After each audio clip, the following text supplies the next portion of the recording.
Alright, what's good, YouTube? It's NikWITit here. And it's been a minute. It's been a minute since I uploaded. It's been a minute for everything. I'm gonna just say this right now. My channel's taking a turn. I'm cutting off doing GTIR shit for a while. And we're about to go to vlogging. Now, the reason I'm making this video is because I just want to update you guys on my SENTRA. So, basically, what's been going on is my SENTRA's been being built at PRE's. Out here is PRE, which is Performance Race Engineering. And it's been, almost a fucking year. But that's my fault that it's been in there so long, because it's been taking me forever to pay for it. But I just came to pretty much update you guys on what the fuck is going on. So, I have this extensive ass paper, like 6 pages of what the fuck is going on. So, I'm just about to explain that pretty much right now, and so you guys get a better understanding. Because when this car gets out, bro, I mean, like, I'm doing all kinds of crazy shit. The car club that I started is gonna like expand. I'll explain all that shit afterwards. So, basically, what's been happening since day one, they got the car in, and the ignition switch was fucked up. So, what they said they did was they bypassed the ignition switch and the starter because they couldn't get the key to work. The key was kind of fucked up, but I knew how to make it work. It was like one of those things, oh yeah, like I know my car and type shit. So they bypassed the ignition switch, and then I forgot to tell them that the neutral switch that connects to the clutch pedal. Basically, there's a switch, so when you press down the clutch pedal on your car, it knows that it's like in neutral, so then the car will start. I had disconnected that basically, and what did I do with it? I don't know what the fuck I did with that shit. Oh, I had just disconnected it so I could press it free will, so people couldn't just start my car. Basically, it was like a security type thing. So I disconnected that. Tell them. Then they tested the spark plugs on the car.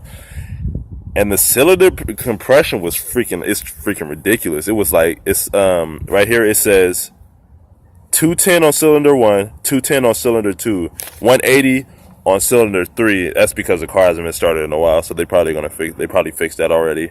And then it's 210 on cylinder 4. Also, they said that my spark plugs weren't working and they couldn't get them to fire. So, and I knew that was happening when I first got the car. When I first got the car, they worked, but it was leaking all over the fucking place. And I'll put a video right after this to show you guys what that looks like. Oh shit. Did it get you? Yes. It squirted a lot of it out, bro. Look at that. And then what happened next is they bypassed the turbo piping for testing, installed the mouth off the throttle body, and flushed the piping to make sure it was clean. That shit was dirty as fuck.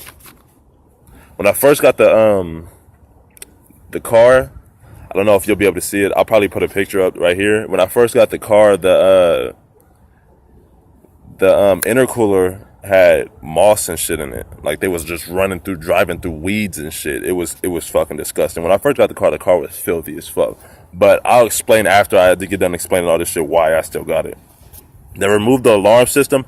I could not find that shit for some reason. I knew there was an alarm system, but I couldn't find it. I couldn't find where the wires led to, so I didn't even fuck with it. They removed the alarm system to verify it wasn't causing an issue. They found an ECU pinout and tested the power grounds to test, and the wires seemed okay. So that seemed okay. They tested that and it seemed okay. They found a wiring under the dash for my Pexi controller. So basically, I have a SAF C2 installed on my car, and if you don't know what a SAF C2 is, it's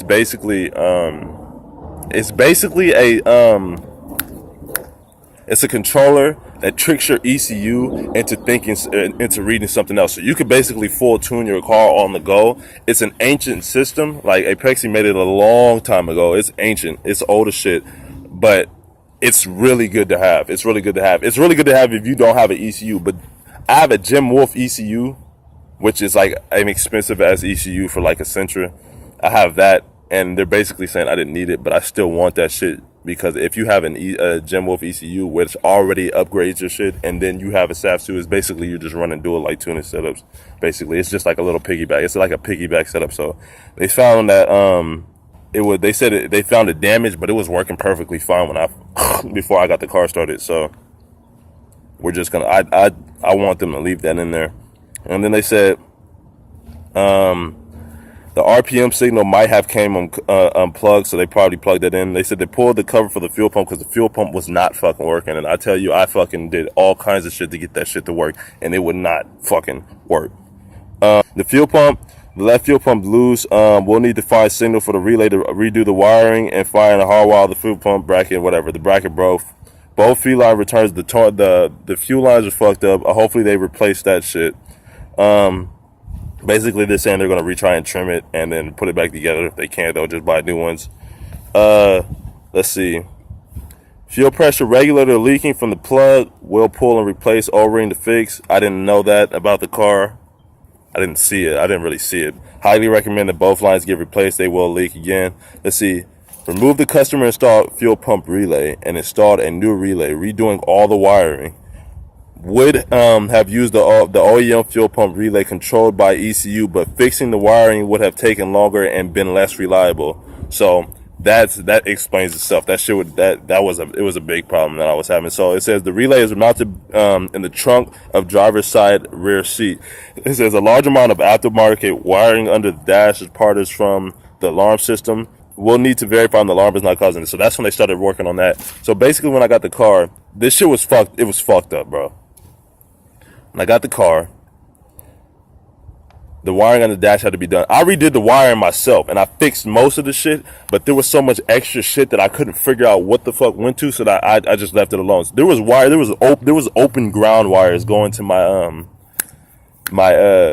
what the fuck is that? My gauges, going to my gauges, and if I would like touch them together, they would literally spark. So that was like completely unsafe. That shit could have caused like fires and all shit. So I ripped out like tons and tons of wires that went nowhere. And not on top of that, when I got the cluster, it was like they did like some custom like fab cluster shit. So I ripped that out and put an OEM cluster back in it. And I'm gonna redo the cluster again when I get the car back, because I don't like the cluster. The cluster I put in was from one of the Sentras that I had before, and I'll put a picture up and show you. I had like 3 Sentras at one point, and then I took most of the shit out my wreck Sentra that I had and put it in the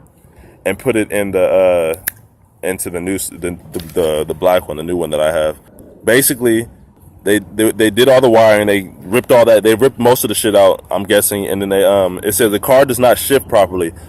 The shift leakage broke. I did that. That was my fault. That was my fault. I'm not even going to that situation. It says turbo is sitting on part of the front engine mount. We'll need to trim. Engine mount is also torn. I'm guessing that's what happened after when I broke the shift linkage. I didn't know that.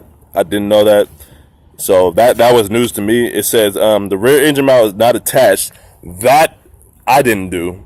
It was just distant. It was so basically the car was just attached by the transmission. I don't understand how the fuck that happened, but.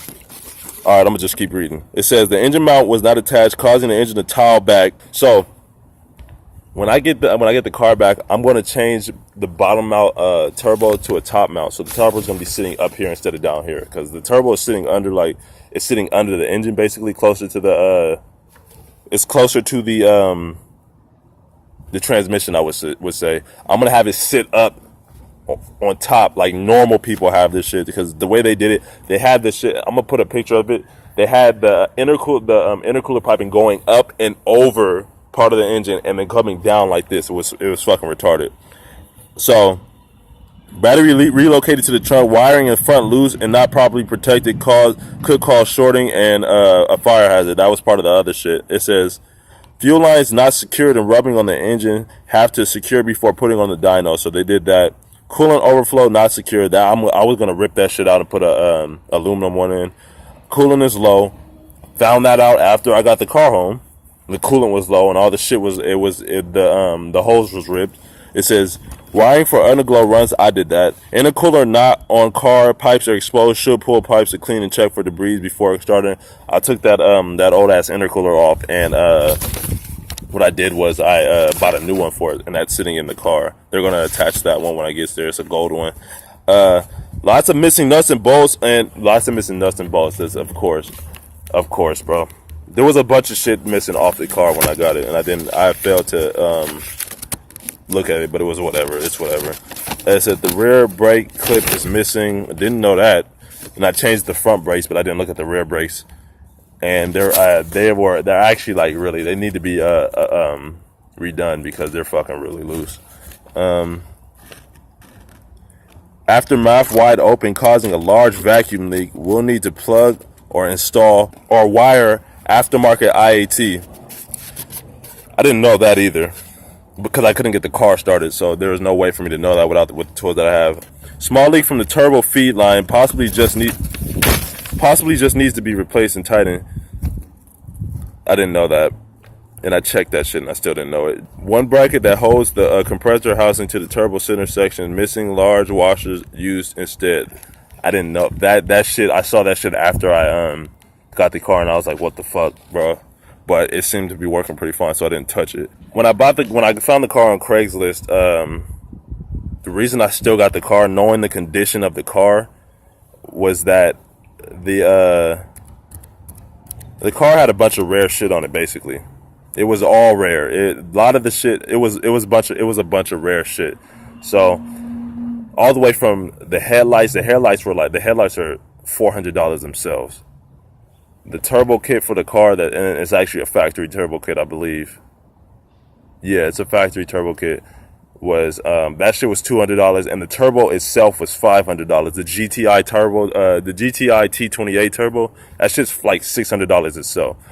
So I saw that, and I was like, and I checked the turbo. I pulled the hosing off, and I checked the turbo, and it had no shaft play in it.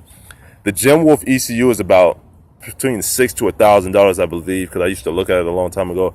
That's another reason why I looked at I really wanted the car. The rear taillights, I have rear JDM taillights, and those are like $200 themselves. I mean, because all that shit has to get imported from Japan. The SAFC2, brand new, is expensive as fuck.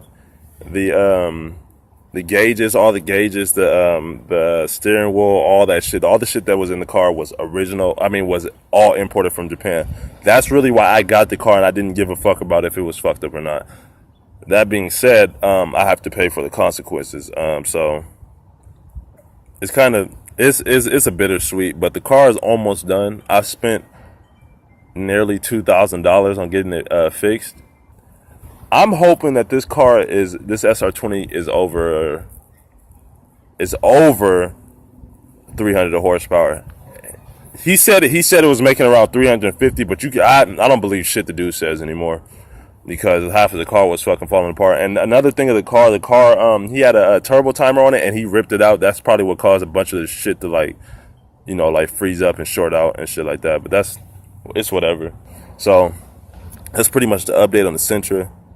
I'll try to upload more videos pretty soon, but this is just an informational video. Sorry if you guys sit through the whole thing. Thank you, I appreciate it. If not, fuck you. No, I'm playing. But yeah, I'll catch you guys in the next video. I hope you guys enjoyed. If you're new, if you want to follow the build that I'm doing on my Sentra, bro, subscribe, like the videos, you know what to do.